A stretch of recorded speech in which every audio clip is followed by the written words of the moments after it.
शुक्र प्रदोष व्रत कथा। एक बार की बात है, एक गांव में 3 दोस्त रहते थे। उन तीनों दोस्तों में बड़ी घनिष्ठता वाली दोस्ती थी। उन तीनों दोस्तों में से एक राजा का पुत्र, दूसरा ब्राह्मण का बेटा और तीसरा सेठ का लड़का था। उन तीनों दोस्तों का विवाह तो हुआ था, परंतु सेठ के लड़के का विवाह के बाद का गोना नहीं हुआ था। एक दिन तीनों दोस्त आपस में बैठकर अपनी अपनी पत्नियों के बारे में कुछ बातें कर रहे थे।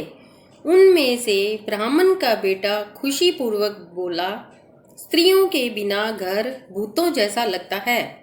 जब यह बात सेठ के लड़के ने सुनी, तभी उसने निश्चय किया कि वह अब अपनी पत्नी का गोना कराकर घर लाएगा।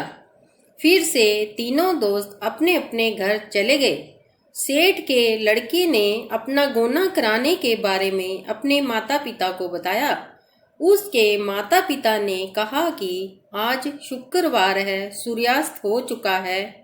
सूर्यास्त के बाद बहुओं और बेटियों को उनके घर से विदा करना अशुभ होता है। उसके माता पिता ने कहा कि कल सुबह चले जाना और अपनी पत्नी को विदा करा कर ले आना।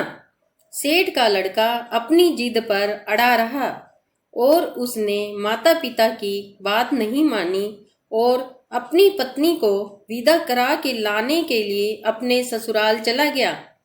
वहां पहुंचने के बाद उसने बताया कि मैं विदाई कराने आया हूँ।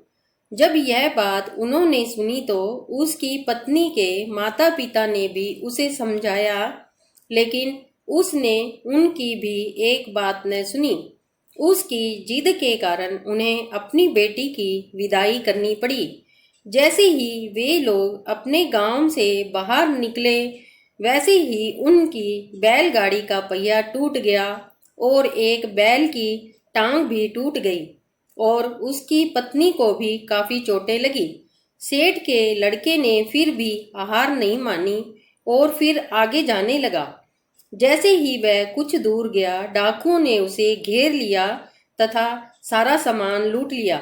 सेठ का लड़का अपनी पत्नी के साथ रोता बिलखता हुआ अपने घर पहुंचा और घर जाने के बाद उसे एक सांप ने काट लिया।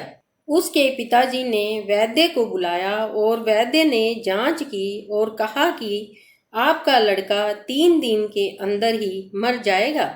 जैसे ही सारी घटना का पता उसके दोस्त को लगा, जो एक ब्राह्मण का बेटा था, उसने सेठ जी से कहा कि आप अपने पुत्र एवं बहू को वापस बहू के मायके भेज दो।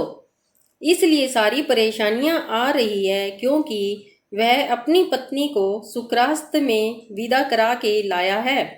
उसके पिताजी को ये बात पसंद आई और उसने अपने पुत्र व बहू को वापस बहू के मायके भेज दिया। ससुराल पहुंचते ही सेठ के लड़के की हालत में सुधार आने लगा तथा कुछ दिनों के बाद वह पूरी तरह से ठीक हो गया। इसलिए जो भी लोग शुक्रवार प्रदोष व्रत करते हैं और शुक्र प्रदोष व्रत वाली कथा भी सुनते हैं, तो उन्हें भगवान शिव का आशीर्वाद एवं सुख समृद्धि की प्राप्ति होती है।